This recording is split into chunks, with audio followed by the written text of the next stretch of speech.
Assalamualaikum warahmatullahi wabarakatuh. Kami dari kelompok 2 akan mempresentasikan hasil diskusi kami, yaitu tentang kedudukan dan fungsi bahasa Indonesia. Nah, sebelumnya saya akan memperkenalkan diri terlebih dahulu beserta rekan-rekan saya. Saya sendiri Ismi Sabina dengan NIM 2101061106. Lalu ada rekan saya yang pertama, Muhammad Alfian Sahroni dengan NIM 2101061113. Lalu yang terakhir ada Nafila Dwi Irmayani dengan NIM 2101061107.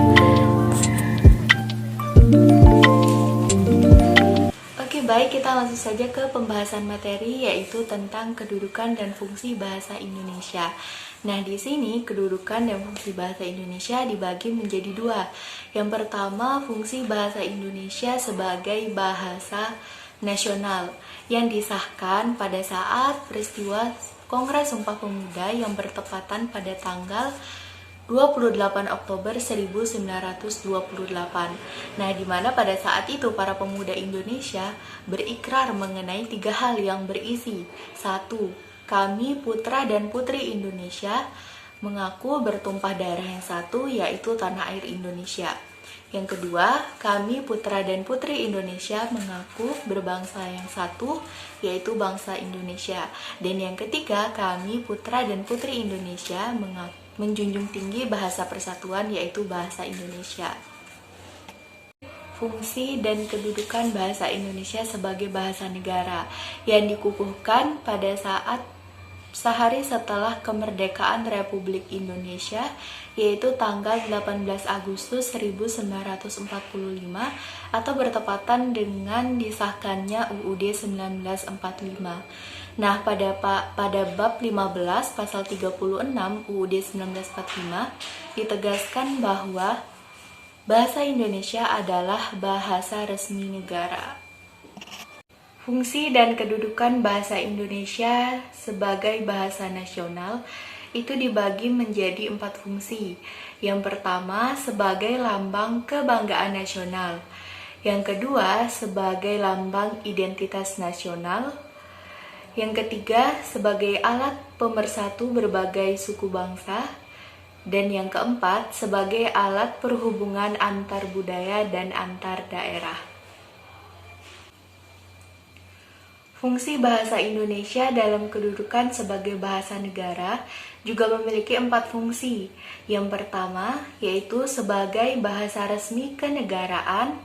Yang kedua, sebagai bahasa pengantar di dunia pendidikan.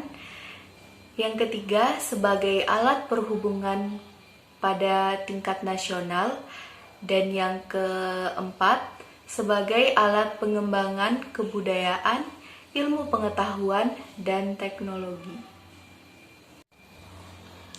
Oke, baik, untuk fungsi dan kedudukan bahasa Indonesia dalam bahasa nasional dan bahasa negara, yang 8 poin tadi akan dijelaskan lebih rinci oleh rekan-rekan saya. Ada Alfian dan Nafila, disilahkan. Saya akan melanjutkan materi selanjutnya, yaitu tentang fungsi bahasa Indonesia dalam kedudukan sebagai bahasa nasional. Nah, yang pertama, lambang kebanggaan nasional. Artinya adalah bahasa Indonesia dibuat oleh orang Indonesia, serta sebagai bahasa pemersatu di dalam fungsinya sebagai lambang kebanggaan kebangsaan. Bahasa Indonesia mencerminkan nilai sosial budaya yang mendasari rasa kebangsaan. Atas dasar kebanggaan ini, bahasa Indonesia harus terus dijaga, pelihara, dan dikembangkan, serta rasa kebanggaan pemakainya senantiasa kita bina. Nah, yang selanjutnya yaitu lambang identitas nasional. Bahasa Indonesia fungsinya sebagai identitas nasional. Oleh sebab itu, dengan bahasa Indonesia akan dapat diketahui siapa kita, yaitu ciri-ciri kebahasaannya atau sifat, perangai, dan watak kita sebagai bangsa. Karena fungsinya yang demikian itu, maka kita harus menjaganya agar ciri kepribadian kita tetap tercermin di dalamnya. Jangan sampai bahasa Indonesia tidak menunjukkan bangsa Indonesia. Yang selanjutnya yaitu alat pemersatu berbagai suku bangsa. Bahasa Indonesia memungkinkan keserasian di antara suku-suku, budaya, bahasa di Nusantara, tanpa harus menghilangkan identitas kesukuan dan kesetiaan kepada nilai-nilai sosial budaya serta latar belakang bahasa daerah yang bersangkutan. Lebih dari itu, dengan bahasa nasional itu masyarakat dapat meletakkan kepentingan nasional jauh di atas kepentingan daerah atau golongan. Selanjutnya yaitu sebagai alat perhubungan antar budaya dan antar daerah. Bahasa Indonesia memiliki peranan yang vital di masyarakat umum dan nasional. Berkat adanya bahasa Indonesia, masyarakat dapat berhubungan satu dengan yang lain. Sedemikian rupa sehingga kesalahpahaman sehingga akibat perbedaan latar belakang sosial budaya dan bahasa tidak perlu dikhawatirkan. Masyarakat dapat bepergian ke seluruh pelosok tanah air dengan hanya memanfaatkan bahasa Indonesia sebagai satu-satunya alat komunikasi. Mungkin hanya itu yang dapat saya sampaikan, kurang lebihnya mohon maaf. Selanjutnya akan dilanjutkan oleh pemateri selanjutnya. Sekian. Fungsi bahasa Indonesia dalam kedudukan sebagai bahasa negara. Yang pertama, bahasa resmi negara. Maksud dari bahasa Indonesia sebagai bahasa resmi kenegaraan bahwa bahasa Indonesia dipakai dalam kegiatan-kegiatan resmi kenegaraan seperti upacara, peristiwa, dan kegiatan kenegaraan, baik dalam bentuk lisan maupun dalam bentuk tulisan.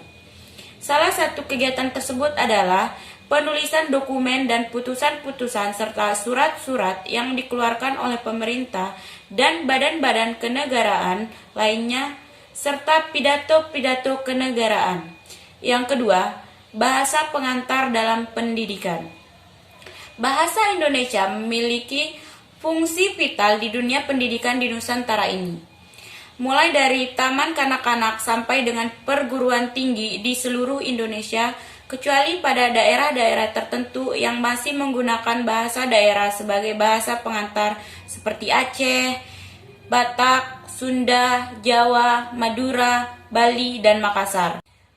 Akan tetapi hanya sampai tahun ketiga pendidikan sekolah dasar. Yang ketiga, alat perhubungan pada tingkat nasional. Dalam hal ini, bahasa Indonesia dipakai bukan saja sebagai alat komunikasi timbal balik antara pemerintah dan masyarakat luas, dan bukan saja sebagai alat perhubungan antar daerah dan antar suku, melainkan juga sebagai alat perhubungan di dalam masyarakat yang sama latar belakang sosial budaya dan bahasanya. Yang keempat, alat pengembangan kebudayaan, ilmu pengetahuan, dan teknologi.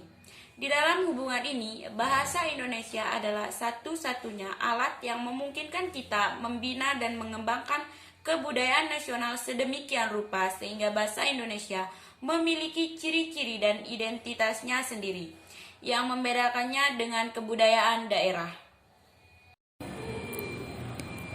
Baik, terima kasih untuk para pemateri.